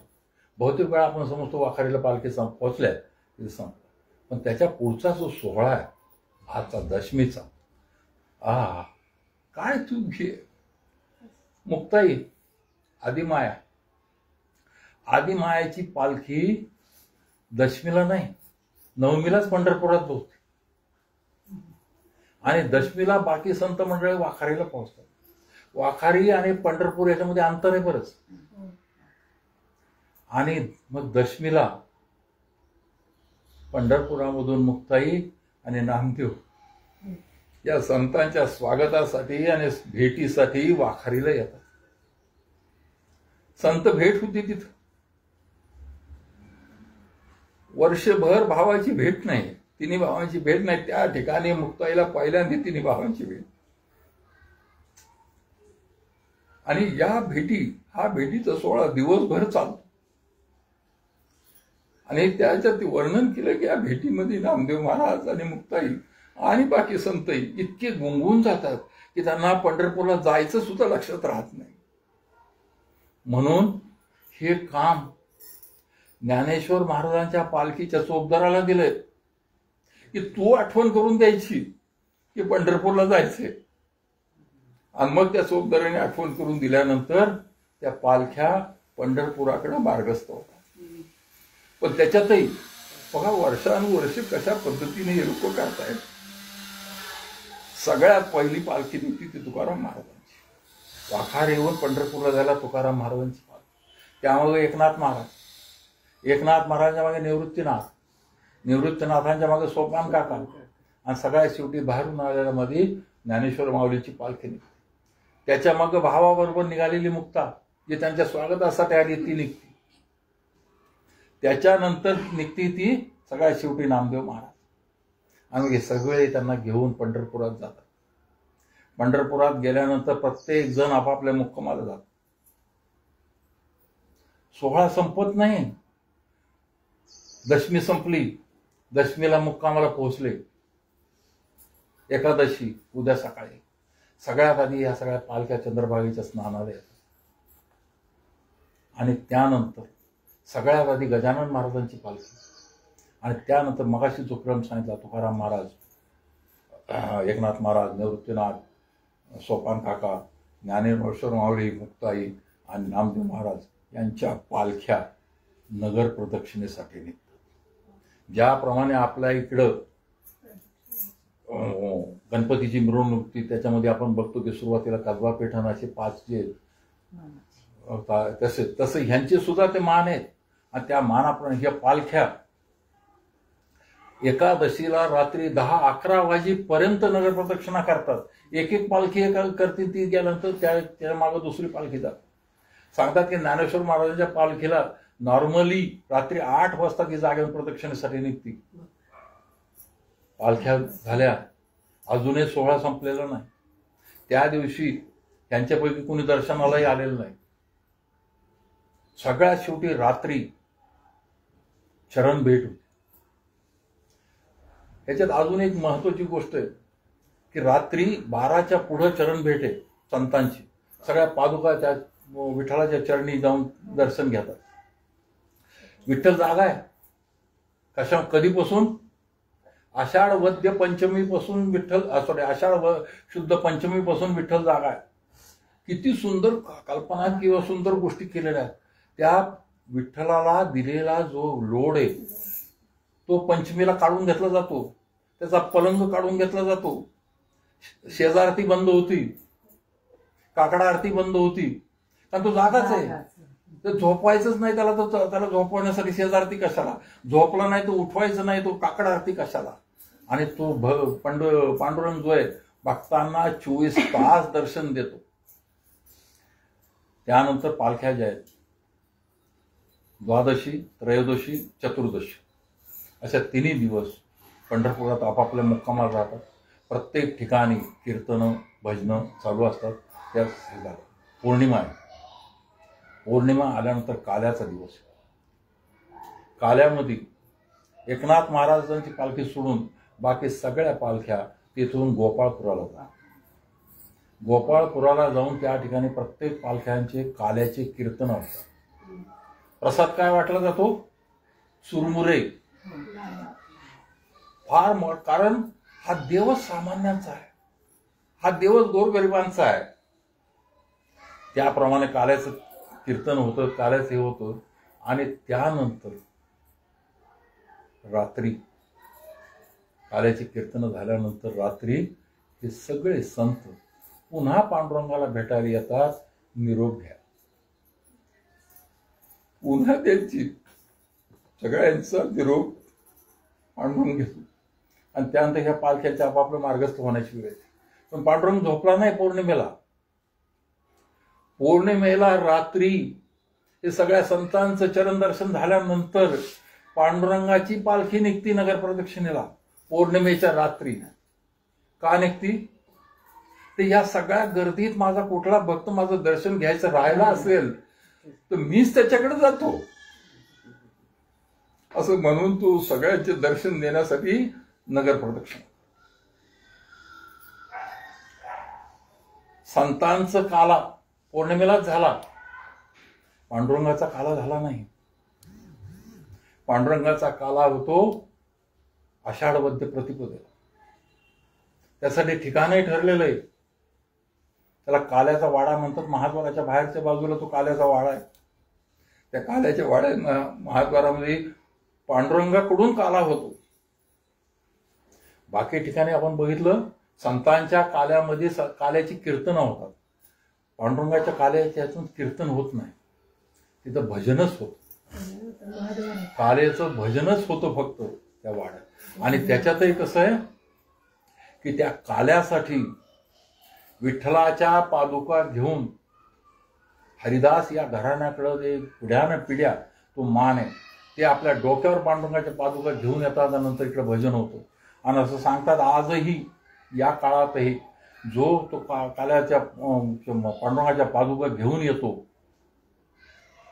तो बेफान होतो, नाचतो, त्याला शुद्ध राहत नाही, अशा पद्धतीचे त्याचे हे होतं. आणि ते काल्याचं कीर्तन संपलं. काल्याचं कीर्तन संपलं म्हणजे याचा आषाढीचा जो सोहळा आहे तो संपत आला. पण पंढरपुरातले विधी संपत नाही. पंचमीपासून तो उभा आहे, भक्तांचा दर्शन देतोय. कंबर दुखून आलीये, पाठ दुखून आलीये, अजून त्याला विश्रांती घ्यायची सोय नाही. सगळ्यात आधी त्याच्यामुळं आषाढ वद्य द्वितीयेला प्रक्षाळ पूजा. या प्रक्षाळ पूजेमध्ये विठ्ठलाचे पाय गरम पाण्याने धुतले जातात, त्याचे पाय शेकले जातात. बाबा रे, तू इतक्या वेळ उभा आहेस, इतक्या वेळ तू दर्शन देतोयस लोकांना, तुझे पाय दुखून आलेस. आणि मग प्रक्षाळ पूजा होते. नंतर रुद्राभिषेक होतो दुसऱ्या दिवशी. आणि एक दिवशी जे गोपाळाचं रूप त्याला दिलं जातं. कारण भक्तांना दर्शन देण्यासाठी ते इतक्या दिवस त्यांनी सारखं भरजरी वस्त्र आणि तुळशीच्या माळा आणि हे सगळं घातलेलं आहे. त्यामुळे अंगाला सगळं हे झालेलं आहे. त्याच्यातून त्याला थोडं मोकळं वाटावं म्हणून अतिशय साधे पांढऱ्या वस्त्र त्याला घातले जातात. एकच त्याच्या काळामध्ये तुळशीची माळ घातली जाते, बाकी काही चढवलं जात नाही. तो सुद्धा एक दिवसाचा सोहळा. त्यामुळे ह्या गोष्टी इतक्या सुंदरतेने हे केलेल्या आहेत. आणि मग आषाढ वद्य पंचमीपासून आषाढ वद्य चतुर्थीपर्यंत हे सगळे सोहळे पूर्ण होतात. आणि आषाढ वद्य पंचमीपासून पुन्हा एकदा आपल्या कंबरेवर हात घेऊन प्रभू जे पांडुरंग जो आहे भक्तांना दर्शन देण्यासाठी उभा. एक सुंदर कथा ह्याच्यात आलेली माया. असे बरेच आषाढी झाल्या. आषाढी झाल्यानंतर अनेक असंख्य भक्त येऊन पांडुरंगाच्या चरणी दर्शन डोकं ठेवायचे. असंख्य लोक असंख्य गोष्टी मागायचे. गीतेमध्ये सांगितलं, ज्ञानेश्वरीमध्ये सांगितलं, भक्तांचे 4 प्रकार आहेत. आर्त, अर्थार्थी, जिज्ञासी आणि ज्ञानार्थी. आर्त, तुम्हाला काहीतरी प्रॉब्लेम झाला, दुखायला लागलं, पोराचं काही व्हायना, ते काय व्हायना, त्याच वेळी देव आठवला, तो अर्थ. दुसरा अर्थार्थी, मी तुला 50 रुपयाचं 51 रुपयाचा प्रसाद वाढते, मला 5 लाखाचं जे ते काम होऊ दे, अशा पद्धतीने भक्ती करणारा तो अर्थार्थी. जिज्ञासी, परमेश्वराला समजून घेण्यासाठी भक्ती करणारा तो जिज्ञासी. आणि परमेश्वर ज्याला समजलंय आणि जो निष्काम भक्ती करतोय तो ज्ञानार्थी. ते पहिले दोन जे खास करून पांडुरंगाला फारच हे व्हायचं, कंटाळून गेला. तर कुठे जाऊ मी, हे लोक येऊन मला एवढा त्रास देते. आणि म्हणे अरे रुक्मिणीने सांगितलं म्हणजे इथून दुसरीकडे कुठं जा, मी तुम्हाला त्रास देणार. अरे कुठे जाऊ म्हणे. अरे बघ तू, हे आपले जे देव आहेत या भक्तांपासून त्रास वाचवण्यासाठी डोंगरावर जाऊन राहिले, तिथेही आले. जंगलात जाऊन राहिले, तिथेही आले. समुद्रात जाऊन राहिले, तिथेही आले. जाऊ कुठं म्हणे. तर डोंगरावर वैष्णोदेवी नाही का म्हणे, डोंगरावर जाऊन बसली, तिथेही जातेच ना. जंगलात भीमाशंकर नाही का जंगलातच बसलोय, तिथेही जाते. द्वारका समुद्रातच आहे, तिथेही जातच होते. तेव्हा ह्या भक्तांपासून मी माझा पिच्छा कसा सोडू. रुक्मिणीने त्यांना सांगितलं, तुम्ही देवा, मी एक स्थान तुम्हाला सांगते जिथं हे तुमचे 2 प्रकारचे भक्त जाणार नाहीत आणि तुम्हाला त्रास देणार नाही, त्या ठिकाणी तुम्ही जा. कुठे जाऊ म्हणजे तुम्ही भक्तांच्या हृदयात जा. त्या ठिकाणी तुम्हाला कोणी शोधणार नाही, तोच शोधल जो ज्ञानार्थी असेल, जो जिज्ञार्थी असेल, तोच तुम्हाला शोध. आणि म्हणून सांगतात की विठ्ठल तुमच्या हृदयात. काय ही पंढरी आत्मा हा विठ्ठल, नांदतो केवळ पांडुरंग. एकनाथ महाराजांनी सांगितलेले आज तोच आत्मा. त्यामुळे त्या आत्म्याला शोधणं ही खरी वारी, हे खरं आपलं जे विठ्ठलाची भक्ती आहे किंवा ही कुठल्याही देवाची आपली भक्ती आहे ही आपल्याला. आणि हे भक्त काय मागतात, हे विठ्ठलाचं पहा अवतार सुद्धा कसा आहे. त्याच्या हातात शस्त्र नाही, इतर सगळ्या देवांच्या हातात शस्त्र आहेत, त्याच्या हातात शस्त्र नाही. ह्याने कुठल्या राक्षसाला मारलं नाही, कुठल्याही राक्षसाला मारलं नाही. या देवाला कोणी फासा नवसही करत नाही, किंवा त्या पांडुरंगाचा नवस केलाय असं काय, मर्याईचा नवस केलाय, खंडोबाचा नवस केलाय, हे आपल्याला ऐकू येतं. ह्याचा नवस केल्याचं मागणं मागत असतील, पण तो नवस नाही. दुसरं, इतर देवांच्या बघा तुम्ही अभय मुद्रेचे हात आहेत, ह्याचा हात तसंही नाही. त्याने आपले बिटेवर हात घेऊन, कटेवर हात घेऊन बसले. त्याच्यावरही मला एक सुंदर वाचायला मिळालं. तेव्हा पांडुरंगाने आपले हात कमरेवरच का ठेवले. तेव्हा काय करणार, मग कृष्णाचं रूप आहे ना. एक तर ते गोवर्धन मला 7 दिवस माझ्या करंगळीवर घेऊन उभं राहावं लागलं. 18 दिवस मला ते रथ हाकावं लागला, ते घोड्याचं लीद आणि ती काढावी लागली. काय अजून किती किती गोष्टी कराव्या लागल्या. मी थकून गेले माझ्या हातात. आता मला काय कोणाच्या हात हे करायचं नाही, त्यामुळे मी आपलं माझ्या कमरेवर हात घेऊन उभं राहतो.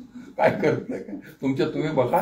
तुम्ही जशी कर्म कराल, जशा पद्धतीने तुम्ही कराल, त्याच्या कर्मानुसार मी तुम्हाला तुमची फळं निश्चितपणे देईल, याचं आश्वासन त्यांनी बिना हात वर करता दिलेलं आहे.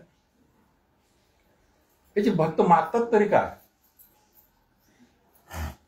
आणि ह्या दिंड्यांची ह्याची ही परंपरा लोकांनी किती पाळली आहे, किती कसोशीने. कोणी लिहून ठेवलेलं नाही की काय नियम आहेत. अजून एक दिंडीची मला ती गोष्ट आठवली. परवाच मी ती पाहिली. मंगळवेळेची एक दिंडी होती. मंगळवेळेची दिंडीला आता जवळ 100 वर्षापेक्षा जास्त काळ झाला. आणि ती दिंडी मंगळवेढाहून आळंदीला जाते आणि आळंदीहून ज्ञानेश्वर महाराजांच्या पालखीसहित पंढरपूरला येते. तर त्या दिंडीची मालक, तिचं बोलणं चाललं होतं. तर तिने सांगितलं की तिचे वडील ते दिंडीचे मालक, आधीपासून त्यांच्या आधी ती दिंडी सुरू झाली, नंतर त्यांच्याकडे आले. त्यांना 5 मुली.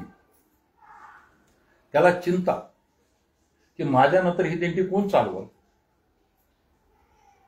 तर ही जी मुलगी होती, लहान होती, तेव्हापासून माझे बाबा तू काळजी करू नको, तुझ्यानंतर दिंडी मी चालव. म्हणती तर खरं, पण लग्न झाल्यावर काय होईल? नवरा मानेल नाही मानेल काय होईल? पण शेवटी नवरा असा बघून दिला की जो महाराज होता, ज्याला विठ्ठलाची आवड होती, हे होतं, त्यांनी ती दिंडी चालवली. ती दिंडी आता आली. दुर्दैवाने तिलाही मूल बाळ नाही. वय 60च्या पुढे गेलं. आता दिंडी कशी चालणार? तर त्याच ह्याच्यामध्ये त्याचं उत्तर मिळालं.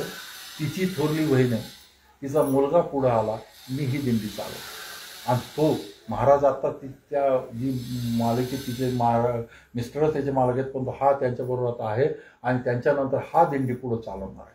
त्यामुळे वारसे कसे चालत आलेले आहेत, कसे चालवले जात आहेत आणि वर्षानुवर्ष त्या दिंड्या चालत आहेत. विचार करण्यासारखी गोष्ट आहे की तुकाराम महाराजांच्या पालखीला 340 वर्ष झालेली आहेत. 1685 साली पहिल्यांदा नारायण महाराजांनी ती पालखी काढलेली. 1832 साली हैवत बाबांनी पहिल्यांदा ज्ञानेश्वर महाराजांची पालखी या रूपात काढली. याच्या आधी पण चालू होती, पण या रूपामध्ये काढली ती 1832 साली काढली. मागायचे काय? या पांडुरंगाकडं कोणी ते अंबानीसारखं मला घर देण हे ते असं कोणीच मागत नाही. एक ते संकर्षण कराडे, त्या संकर्षण कराडेने सांगितलेलं किस्सा मला आठवला की त्याने सांगितलं त्याचे बाबा जे त्यांचे रिटायर झाल्यानंतर ते पंढरपूरला आषाढी वारीच्या वेळी सेवेसाठी जातात आणि त्याप्रमाणे ते सेवेसाठी गेले. सेवेसाठी आता हे चांगल्या पदावरून रिटायर झाले, निवृत्त झाले होते. त्यामुळे तिथं काम काय करायचं म्हणून त्यांना पावत्या फाडायचं काम. जे काही लोक येतात तर ह्यांनी एकदा विचारलं ना, बाबा कसं फार मोठी देणगी मिळते का? म्हणे नाही रे, पांडुरंगाचा भक्त गरीब आहे पण प्रामाणिक आहे आणि त्याची मनापासून इच्छा आहे. त्यामुळे ज्या पावत्या फाडल्या जातात त्या 5 रुपये, 11 रुपये, 21 रुपये अशाच फाडल्या जातात ना, त्याच्यात काही येत नाही. त्याने विचारलं तुम्हाला मग असा काही अनुभव आला का? आला म्हणे, एक अनुभव आला म्हणे. एक दिवशी एक मुलगा 12-13 वर्षाचा मुलगा आला धावत म्हणे, अहो माझी पावती फाडा. रडतोय. रडता रडता ते सांगतो माझी पावती फाडा. त्याने खिशातून चिल्लर काढली, 11 रुपयाची चिल्लर दिली, 11 रुपयाची पावती फाडा म्हणून. तर त्याने विचारलं, बाळा तू रडतोय का मला आधी सांग. अहो म्हणे मी ना आजी बरोबर आलतो, आजी जी वाळवंटात हरवली. मग पावतीने काय होईल? म्हणजे पावतीने माझं म्हणणं ते पांडुरंगापर्यंत जाईल आणि तो माझी आजी शोधून देईल. त्यांना हे झालं. त्यांनी आपल्या खिशातले पैसे घातले आणि 101 रुपयाची पावती त्याच्या नावाने फाडली, त्याला दिली. तो गेला. हे विसरून गेले. एक 2-3 तासाने ते पोरगं आलं धावत. आता हे ते पावती फाडण्यासाठी ते एक हे बनवलेलं, काय म्हणतात, केज बनवलेली. त्याच्यामध्ये त्याने म्हणे, अहो तुम्ही बाहेर या. नाव तर काहीच माहीत नाही त्याला. अहो बाहेर या. काय झालं? मी अहो बाहेर या, अहो बाहेर या. मग ते आले. त्यांनी शेजाऱ्याला सांगितलं, बघ थोड्या वेळ बाहेर आले. बाहेर आलं तर त्यांना साष्टांग दंडवत घातलं आणि मला तुमच्यामुळे माझी आजी सापडली. किती साधे साधे उदाहरण आहे, किती साध्या साध्या गोष्टी आहेत त्याच्यातून ते लोक. आणि स्त्रियांसाठी तर काय, एका बाईने त्या ह्याच्यामध्ये सांगितलं की वारीला का जात? ते म्हणे इतके वर्ष तुम्ही घराचं बघते, पूर्ण वर्ष घराचं बघते, एवढंच तुम्ही पांडुरंगासाठी जाते म्हणे, बाकी तर काहीच नाही. ही भावना त्याच्यात. आणि ही भावना आणि महाराजांनी, ज्ञानेश्वर माऊलींनी जे मागितलंय त्यामध्ये फार काही फरक नाही.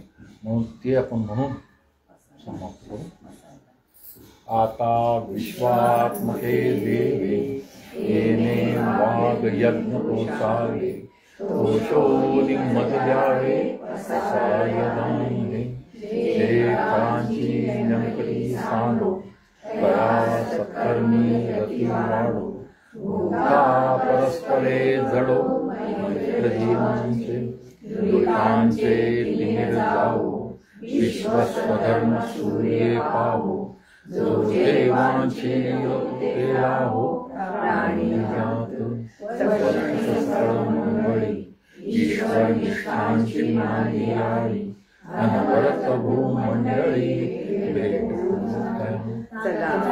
कल्पतरूंचे आलो चेतना चिंतामणीचे गाव बोलके चंद्रमेचे लांछन मातंडे तापहीन ते सर्वाही सदा सज्जन सोयरे होतु किंबहुना सर्वसुखी पूर्ण होई दिलोकी भजितो आदि पुरुषी अखंडित आणि गणतोपजीवे विशेष लोकीये दृष्टादृष्ट विजय होवाविवेची एकमने श्री विश्वेश्वराहो आदान पसाहो येणे वरे ज्ञान देव सुखिया सारा ज्ञानेश्वर महाराज की जय।